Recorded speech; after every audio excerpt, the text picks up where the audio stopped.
नमस्कार, मेरा नाम भगवती जोशी है। हम वार्ड नेताजी की रिपोर्ट कार्ड के माध्यम से हम वार्ड 24 का जो सर्वे किया था, उसमें जनता की जो समस्या आई है, उसी के लिए हम कांग्रेस नगर अध्यक्ष सत्यनारायण जी अग्रवाल के पास में आए हैं। उनसे जानेंगे कि उन्होंने क्या कार्य किए जनता के लिए, उन्होंने वार्ड 24 की समस्याओं को लेकर सवाल करेंगे उनसे। तो आपका परिचय बताते हुए। मेरा नाम सत्यनारायण अग्रवाल है। मैं नगर कांग्रेस अध्यक्ष फतेहनगर नगर कांग्रेस का अध्यक्ष हूँ। जैसा कि आपने बताया है कि वार्ड नंबर 24 में अभी मेरे को वार्ड नंबर 25 में शिफ्ट कर दिया गया है, जिसमें कलकी मंगरी से लेके महेश कॉलोनी और स्टेशन चौराहे लेके सब चीज़ इन्वॉल्व होती है। यहाँ का हमारा वार्ड पार्षद आज की तारीख में सुनील डांगी है और जो हमारे हारे पार्षद थे वो सावरचंद जी बापनाथ है। नहीं, हम जैसे आप नगर अध्यक्ष हो कांग्रेस के, उसके हिसाब से आपको वार्ड 24 के बारे में बताना। तो नगर पालिका का जो बीजेपी का बोर्ड है, बीजेपी का, ऐसे में वार्ड 24 की समस्या के जिम्मेदार किसकी है? जो भी वार्ड समीकरण बने हुए हैं उसमें वार्ड पार्षद ही जिम्मेदार रहता है।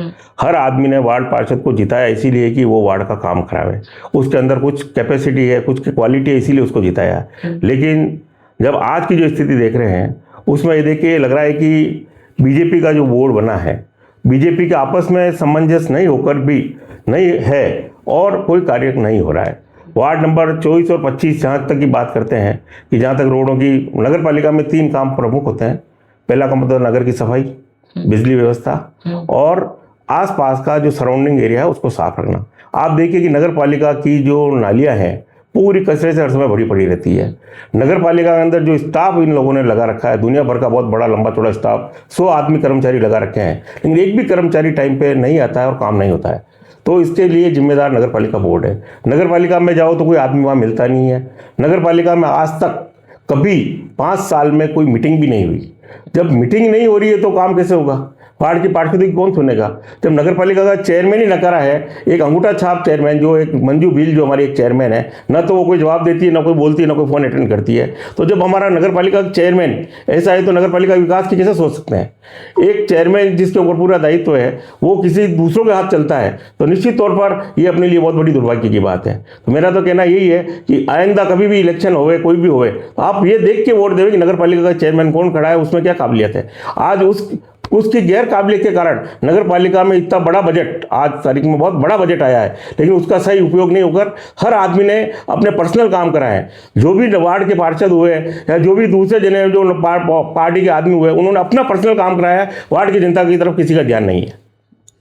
तो अब इस पे यही मेन कहना है कि जो वार्ड के, जो नगर के जो अध्यक्ष हैं, वो अनपढ़ नहीं होने के कारण वार्डों के विकास नहीं हो रहे। चाहे उसमें पार्षद में एबिलिटी है काम कराने, लेकिन उस वजह से ये नहीं हो रहा है। हाँ, बिल्कुल सही तरीके से बात यही है कि वो एक तो भंवरी बन के, एक वो जादू की छड़ी बन के रह गया, एक साथ में अपने कहते हैं बंदरे जो एक छड़ी बन के रह गया है। तो इससे वार्ड को बहुत बड़ा नुकसान हो रहा है, नगर पालिका बहुत बड़ा नुकसान हुआ है। वार्ड के जो पार्षद है उनको बहुत बड़ा नुकसान हो रहा है, उनको डिसीजन पावर है नहीं, उनके राइट्स कुछ है नहीं। तो इसमें नगर पालिका का विकास कैसे हो सकता है? जब नगर का मुखिया ही गड़बड़ है तो अपन आगे की बात करना बहुत नकारा है। हम इसके संबंध में कोई ज़्यादा बात नहीं कर सकते। तो आप मतलब कांग्रेस के नगर अध्यक्ष हैं, तो आपने वार्ड की समस्याओं को लेकर क्या प्रयास किया? हमने वार्ड की समस्याओं को लेकर, हमारे 11 पार्षद हैं। 11 पार्षद देखिए कि हमारे, जब सबसे बड़ी दुर्भाग्य की बात है कि 5 साल के लिए बोर्ड बनता है।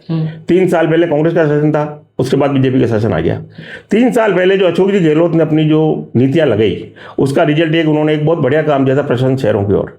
उसका रिजल्ट यह है कि उन्होंने जो नीति बनाई है, लेकिन वहाँ कांग्रेस सरकार थी, यहाँ बीजेपी सरकार। तो निश्चित तौर पर जिनका जो काम होना था, कुछ चहते लोगों का काम हुआ, बाकी किसी ढंग से जो काम होने थे वो कोई काम नहीं हुआ। और जो उनकी नीति, जिसके अनुसार उन्होंने, अशोक जी गहलोत ने जो नीति लगाई थी, वो पूरी फेल रही।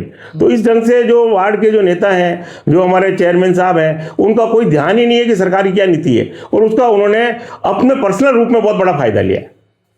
तो ये जो आपकी ट्रिपल इंजन सरकार है, अभी भाजपा सरकार है, तो उस पे मतलब क्यों काम नहीं हो रहे हैं? ये जनता की क्यों सुनवाई नहीं हो रही? ट्रिपल इंजन सरकार पहले 3 साल तक तो कुछ थे नहीं, पहले कांग्रेस सरकार थी, उसके बाद 3 साल ट्रिपल इंजन सरकार बनी है। वो सरकार इसी बेस पे बनी थी कि पहले ट्रिपल इंजन इसलिए बना है कि पहले स्टेट में सरकार, सेंट्रल में बीजेपी की थी, उस समय कांग्रेस की थी, भाई वहाँ बीजेपी और यहाँ कांग्रेस लिए काम नहीं हो रहे हैं। तो लोग ठगा गए। लोगों ने इसलिए मौका दिया कि जब वहाँ सेंट्रल में बीजेपी की और यहाँ कांग्रेस की है तो अपना काम नहीं हो रहा है, तो लोगों ने यहाँ अपना वोट देकर बहुत बड़ा भरोसा जताया।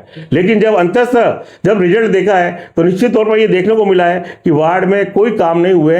हर आदमी ने अपनी रोटी सेकी, अपने पर्सनल काम किए हैं। जो भी वार्ड के नेता हैं, जो भी वार्ड के पार्षद हैं, जो भी वार्ड के आदमी हैं, उन्होंने अपना सब नेता लोगों ने अपने पर्सनल घर बनाए, अपना पर्सनल काम किया है। तो एक मेरा सवाल ये भी है कि जो कांग्रेस और जो बीजेपी का जो बोर्ड है उसके बीच में जो समन्वय की कमी है, क्या इस कारण से भी विकास नहीं हो पा रहा है? कांग्रेस और बीजेपी के समन्वय की कमी की बात इसलिए नहीं आ रही है कि कांग्रेस और बीजेपी की समन्वय की जब बात आवे कि बोर्ड की मीटिंग बुलाई हो। आज हालत ये है कि बोर्ड के प्रस्ताव में जो बजट भी पास हो रहे हैं तो स्टेट गवर्नमेंट से पास हो रहे हैं, अपने यहाँ कोई बजट पास नहीं हो रहे हैं। जो काम हो रहा है तो कोई मीटिंग बुलाने की भी ताकत नहीं है एक चेयरमैन की।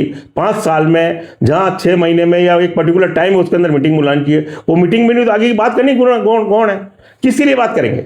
पार्षदों को बुलाओ तो बात करें ना।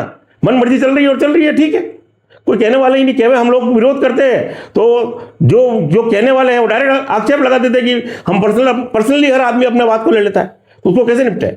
कोई भी आदमी आज की तारीख में जो वार्ड का पार्षद है वो आदमी यदि वहां जावे और वो अपनी समस्या रखे, कोई सुनने वाला ही नहीं है। नगर पालिका में कोई धनी धोरी नहीं है आज की तारीख तो में। जनता की जो समस्या है वो कहाँ पर शिकायत? जनता की समस्या की वही सबसे बड़ी प्रॉब्लम आ रही है। जनता की समस्या शिकायत क्या करे? जैसे कि मैं बताऊंगा, आपके अभी प्रोग्राम कोई होता है तो उसके अंदर कांग्रेस और बीजेपी की सहभागिता रेगुलर हर समय साथ होनी चाहिए, लेकिन वहां भी हमने देखा कि इस साल की बात छोड़िए, हमने आगे एसडीएम साहब से शिकायत की, आगे की, तो इस बार सहभागिता दी गई। इससे पिछले सालों में 4 सालों में कोई सहभागिता किसी दोनों पार्टियों को नहीं दी गई और अपनी मन मर्जी से चहते लोगों को स्टेज पे बुलाकर उनका स्वागत कर अभिवादन किया गया। जनता की कोई शिकायत कब करे? जब वहां स्टेज पे मौका मिले, किसी को बोलने का मौका ही नहीं दिया, शिकायत कहां से दूर होगी? हाँ, जनता तो परेशान हो, जनता की कोई बोलने का मौका ही नहीं दिया जा रहा है, जनता को बोलने का मौका ही नहीं दिया जा रहा है। आज की तारीख में ये स्थिति है, जनता की कोई सुनने वाला ही नहीं है। तो जनता की परेशानियों का समाधान किस तरह से होगा? जनता की परेशानियों का समाधान एक ही है, जहां तक लीडर प्रॉपर नहीं होगा जनता की समस्या कभी समाधान नहीं हो सकता है।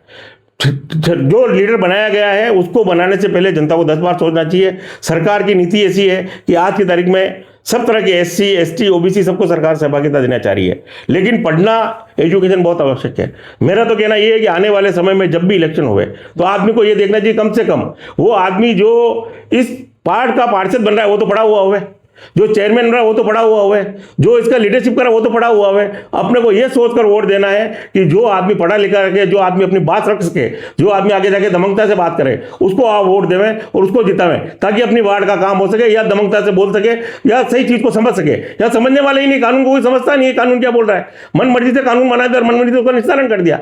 जहां एक तरफ काम किसी कारण से रुका हुआ है और दूसरा तरफ मिलने वाला कोई आ रहा हो, 1 मिनट में वो काम हो गया, तो क्या कानून अलग अलग हो गया? क्या मिलने वाला का काम हो रहा है, दूसरा काम नहीं हो रहा है? अशोक गहलोत ने 500 रुपए में पट्टे देने की बात की थी। आज स्थिति यह है कि 500 रुपए में जब पट्टे स्टार्टिंग में 4 जनों को दिए गए और बाद में पैसे लगे पट्टे दिए जा रहे हैं। पैसे मतलब जो सरकार के नियम के अनुसार जो पैसे वो हम लेंगे और उसके बाद पट्टे देंगे। तो एक साथ दो, एक म्यान में 2 तले, एक साथ 2 कानून कैसे हो सकते हैं? तो ये तो जनता के साथ अन्याय हुआ। और जिनको उन्होंने नहीं दिए, जो नहीं मिलने वाले, उनके साथ ये रास्ता निकाल दिया कि हमारे तो ये पैसे लगेंगे। आज उनकी स्थिति है बिना पट्टे रह रहे। तो आज जो सरकार ने जो नीति बनाई है उसका लाभ के पुरजोर अपने स्वार्थ के लिए काम लिया जा रहा है, जनता के लिए काम में नहीं ली जा रही है। और कुछ आपने जो जनता की समस्याओं को लेकर और इसके अलावा आपने कई प्रयास किए क्या जो जनता की समस्याओं के लिए बीच में हमने बहुत जगह विरोध भी किया, एक बार हमने धरना प्रदर्शन भी किया। लेकिन स्थिति यह है कि किसी आदमी को कोई पता नहीं कि नगर पालिका में कौन जिम्मेदारी से जाके बात करे। जिम्मेदारी किसी के ऊपर जिम्मेदारी जहां तक तय नहीं होगी, दायित्व जहां तक तय नहीं होगा, कुछ भी काम नहीं हो सकता है। आज नगर पालिका में मान लो आपके 25 पार्षद हैं, 25 पार्षद को ये पता नहीं है कि उनके वार्ड में जमादार कौन है या उनमें सफाई करने वाला। सफाई बहुत बड़ा काम है, बिजली का बहुत बड़ा काम है। आज मीटिंग नहीं हो रही तो उनको ये पता नहीं किसी पार्षद को हमारे वार्ड में किस आदमी से मिले जिससे हमारा काम हो जाए। तो जब जमादार का पता नहीं, मर्जी से आदमी को डेपोट किया जा रहा है, अपने चहते लोगों को लगाया जा रहा है, जो चमचागिरी कर रहे हैं, जो आसपास घूम रहे हैं उनको लगाया जा रहा है। सरकार का पैसा पूरे से पूरा लग रहा है, लेकिन जनता ठगी अपने आप को ठगी महसूस कर रही है। और बहुत बड़ी पैसे जब विरोध होता है तो जनता के सामने आ जाते हैं कि हम विरोध कर रहे हैं। यही कर्मचारी जो नहीं काम करके बिना अपनी नेतागिरी करके पैसा उठा रहे हैं। तो इसके पीछे क्या राज है? इसके पीछे राज ये कि सब नेता लोग भी उसके साथ जुड़े हुए हैं। जैसे जनता परेशान है, जनता- सड़कें टूटी है, हाँ। पानी की समस्या है, लाइट की समस्या है, जनता बहुत परेशान है, तो उसका समाधान पानी, लाइट और ये तीनों चीजें मैंने जैसे आपको बताई, ये मेन इंफ्रास्ट्रक्चर। देखिए आप हालत क्या नगर पालिका की, बीच में ये हालत हो गई, रात को लाइट नहीं आ रही है। क्यों नहीं आ रही भाई? उसका रिजल्ट ये कि सब सरकार में पैसा नहीं भरा गया। अरे भाई, जब सरकार के पास करोड़ों का बजट है, सरकार को रात को पैसे भरने के लिए भी टाइम नहीं है, तो इसके पीछे जिम्मेदार कौन? आज जो सरकार के अंदर जो सरकारी कर्मचारी, जो भी एम्प्लॉय आए हुए हैं, सब जनप्रतिनिधियों के पत्तू बन के रह गए। वो उन्होंने अपना कानून किसी ढंग से काम किया नहीं। आज तक मैंने फतेहनगर में 5 साल में किसी भी ईओ, जो एईएन, जेईएन या असिस्टेंट ऑफिसर जमादार को कभी वार्ड में घूमते हुए नहीं देखा। नगर पालिका में जो कार्य हो रहे हैं उनकी स्थिति ये कि रोड पे कहाँ क्या पड़ा है, कहाँ कचरा पड़ा है, निस्तारण हो रहा है नहीं हो रहा, किसी की कोई जिम्मेदारी नहीं। मैंने तो आज तक किसी आदमी को नगर पालिका में ऐसा आदमी नहीं देखा जो ये ध्यान दे कि इस वार्ड में ये जिम्मेदार है, ये आदमी एक मुख्य होता है। आज मान लो 4 आदमी, उनके ऊपर यदि एक डेपुट होता है तो कम से कम सुबह तो कम से कम 1 घंटे के लिए तो टाइम देवे। तनख्वाह जब 8 घंटे की वो ले रहे हैं, 1 घंटा भी उनके पास नहीं है, तो नगर पालिका का सुधार, वार्ड का सुधार कैसे होगा? तो मेरा तो कहना यही है कि वार्ड के अंदर जो भी हमारे जो प्रतिनिधि बने, पहले ही जिम्मेदारी तय होना होती है, आवश्यक है। जिम्मेदार आदमी वार्ड पार्षद एक जनप्रतिनिधि है, लेकिन सरकार की तरफ से भी आदमियों को दिए गए हैं, डेपुट किए गए हैं, लेकिन उनकी जिम्मेदारी तय होना अति आवश्यक है और उनके ऊपर एक्शन होना चाहिए। एक्शन जब ले जाओ, बैठे ऑफिस में, अपने स्वार्थ के कामों से फुर्सत नहीं है तो क्या बैठेंगे, क्या काम कराएंगे? तो निश्चित तौर पर फतेहनगर नगर पालिका में कोई काम नहीं हुआ और जो काम हुए हैं उसकी कोई देख रेख नहीं है। राम भरोसे काम है और आराम से सरकार का पैसा लुटाया जा रहा है। तो ये जाना कि नगर में कोई सुनने, नगर की जो समस्या है उसको सुनने के लिए तैयार नहीं, इसीलिए जनता परेशान है। तो जो सत्यनारायण जी अग्रवाल का कहना है कि जो जनप्रतिनिधि चुने उसको देख के पढ़ा लिखा हो, उसी को ही चुने। जुड़े रहिए नेताजी रिपोर्ट कार्ड से। भगवती जोशी, धन्यवाद।